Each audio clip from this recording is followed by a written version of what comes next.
सबसे पहले calm down. अगर तुम ये वीडियो देख रहे हो तो इसका मतलब है कि तुम आर्किटेक्चर की फील्ड में एंटर करने के लिए रेडी हो और एकदम सीरियस हो। आर्किटेक्चर का एप्टीट्यूड टेस्ट मुझे बहुत सारे लोग पूछ रहे थे कि कैसे देना है, क्या क्या आता है, बहुत सारी confusion. But let me tell you one thing very clearly, architecture का एप्टीट्यूड टेस्ट आपकी जीके या फिर दूसरी चीजें टेस्ट नहीं करता। ये टेस्ट करता है कि आप सोच सकते हो या नहीं।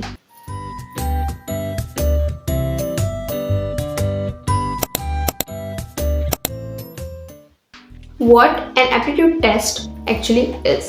एप्टीट्यूड टेस्ट का मतलब होता है आपकी observation, design thinking, basic design understanding और थोड़ी सी general awareness. Now general awareness किस सेंस में? आर्किटेक्चर के सेंस में यस, पाकिस्तान के सेंस में यस। एंड रिमेंबर, ये CSS का पेपर नहीं है, it's just an aptitude test. तो टेस्ट लेने वाला तुमसे ये एक्सपेक्ट नहीं करता कि तुम ऑलरेडी एक आर्किटेक्ट हो और तुम्हें आर्किटेक्चर के बारे में बहुत सारी चीजें पता है, लेकिन हाँ बेसिक तो तुम्हें पता होना चाहिए।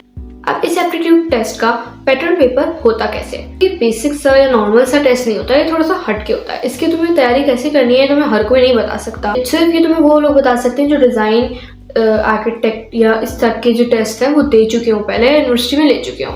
यूजुअली आर्किटेक्चर या किसी भी डिजाइन एप्टीट्यूड टेस्ट में बेसिक ये 3 चीजें होती है। MCQs यानी कि आपके जीके और आर्किटेक्चर के मुतालिक, ड्राइंग का एक सेक्शन होता है और कभी कभी सिंपल एनालिटिक क्वेश्चन होते हैं। हर यूनिवर्सिटी का पैटर्न थोड़ा सा डिफरेंट होता है लेकिन कोर एक ही होता है। टेस्ट में बहुत से लोग ड्राइंग तो कर लेते हैं पर जीके में आके फंस जाते हैं क्योंकि उनको पता ही नहीं होता है कि जीके की तैयारी उनको करनी कैसे है, किस चीज़ की जीके लेनी है, क्योंकि दुनिया बहुत बड़ी है और पूरी दुनिया की जीके तो वो लेकर नहीं जाएंगे। ऑब्वियसली आपको डिज़ाइन की और आर्किटेक्चर वर्ल्ड की जीके होनी चाहिए। साथ ही साथ अगर आप पाकिस्तान में रह रहे हैं तो आपको पाकिस्तान की करंट अफेयर्स के बारे में भी पता होना चाहिए। ना ये मैं इसलिए बोल रही हूँ क्योंकि मेरे एप्टीट्यूड में काफ़ी कम नंबर आए थे। द रीज़न वॉज कि मुझे पाकिस्तान करंट अफेयर के बारे में कुछ भी नहीं पता था, वो मुझे आज भी नहीं पता है। बट द थिंग इज कि आपको करंट अफेयर्स का पता होना चाहिए। आपका PM कौन है, सदर कौन है, 85 में क्या हुआ था, ये सब आपको पता होना चाहिए, मेन टॉपिक्स। और ना इसके लिए आपके पास सबसे अच्छा ऑप्शन है ChatGPT या फिर दूसरे कोई सा भी AI जो कि आप कन्वीनियंटली यूज़ कर सकते हैं। अभी ये 2026 है, कोई 1901 तो है नहीं कि आप आसानी से नॉलेज तक एक्सेस ना हासिल कर सकें। तो अगर आपको नॉलेज ही नहीं है तो बेस्ट तरीका है AI को अपने एडवांटेज में इस्तेमाल करना। उससे फजूल बेवकूफ़ाना सवाल जवाब और बातें करना छोड़ दें, कभी कभी काम की बातें भी पूछ लिया करें।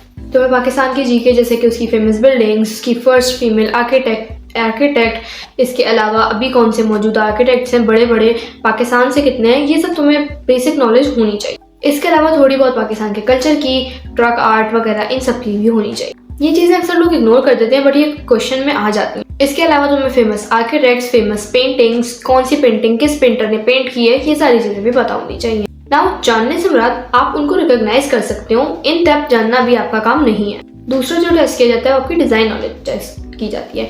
ना डिज़ाइन नॉलेज से मुराद ये नहीं है कि आपको पता होना चाहिए कि पिकासो कब पैदा हुआ था, कहाँ गया था, कैसे उसने काम किया था। इसका मतलब है कि balance, proportion, lightning, symmetry, asymmetry, ये सारी चीज़ें डिज़ाइन और आर्किटेक्चर में क्या रोल अदा करती हैं। फॉर एग्जाम्पल विंडो क्यों होता है, बेडरूम का क्या साइज होता है, वगैरह वगैरह। अब बहुत सारे लोग ऐसे भी होते हैं जो कि ड्राइंग से डर जाते हैं, बट लेट मी हियर, आपको ड्राइंग से डरना नहीं है। आपको ड्राइंग में अगर ये चीज़ें पता है ना तो आप आसानी से ड्राइंग कर सकते हो, उसमें पास भी हो सकते हो। Let me be honest, test लेने वाले आपसे पिकासो लेवल की आर्ट या फिर शेडिंग एक्सपर्टीज नहीं एक्सपेक्ट कर रहे होते। आपको शेडिंग मास्टर नहीं होना चाहिए, लेकिन हाँ आपको शेडिंग के बारे में पता होना चाहिए। डिफरेंट टेक्निक्स आपको आनी चाहिए जैसे कि क्रॉस हैचिंग, डिफरेंट और तरह की hatching, different shades, style, erase से शेड्स बनाना, इरेजर से, ये सारी चीज़ें आपको आनी चाहिए। टेस्ट लेने वाले को आपकी क्रिएटिविटी नजर आनी चाहिए। अगर तो आप सिंपल शेप्स के थ्रू क्लियर और प्रिसाइज ड्राइंग्स बना सकते हैं तो ये आपको बहुत अच्छे मार्क्स लगा सकता है। एंड लास्टली तो मैं आपसे यही कहूँगी कि आप AI को अपने एडवांटेज में यूज़ करें। It's 2026, wake up and use it for your advantage. आप AI को दुनिया भर की कहीं से भी नॉलेज उठा के पेस्ट करके उसको दे दें, वो आपको आराम से समराइज करके सारी चीज़ें बता देगा। आपको डिफरेंट वेबसाइट्स को खंगालने की ज़रूरत ही नहीं है। आप उससे पूछ सकते हैं कि डिफरेंट स्केचिंग की टेक्निक्स वगैरह क्या होती हैं, वो आपको उसमें भी बहुत अच्छे से गाइड करें। बाकी आप MCQs की प्रैक्टिस कर सकते हैं, डिज़ाइंस की इंस्पिरेशन ले सकते हैं। And yes, last but not the least, अगर तो आप कंफ्यूज हैं तो इट्स कम्प्लीटली ओके। आप सिर्फ और सिर्फ कंफ्यूज हैं, इनकैपेबल नहीं है। एप्टीट्यूड टेस्ट का मतलब आपको डराना नहीं होता, सिर्फ और सिर्फ आपकी पोटेंशियल चेक करना होता है। अगर तो ये वीडियो आपको हेल्पफुल लगी है, इस वीडियो को प्लीज़ लाइक कर दीजिएगा, मेरे चैनल को सब्सक्राइब कर लें और आपकी जो भी क्वेरीज हैं कमेंट में मुझे नीचे बता दीजिएगा। मैं सारे कमेंट्स को रिप्लाई भी करती हूँ और जो मुझे ज़रूरी लगता है या अहम लगता है उसके ऊपर वीडियोज़ बनाकर आपको वीडियो के थ्रू भी रिप्लाई करती हूँ। सो या best of luck for your aptitude test. Bye bye.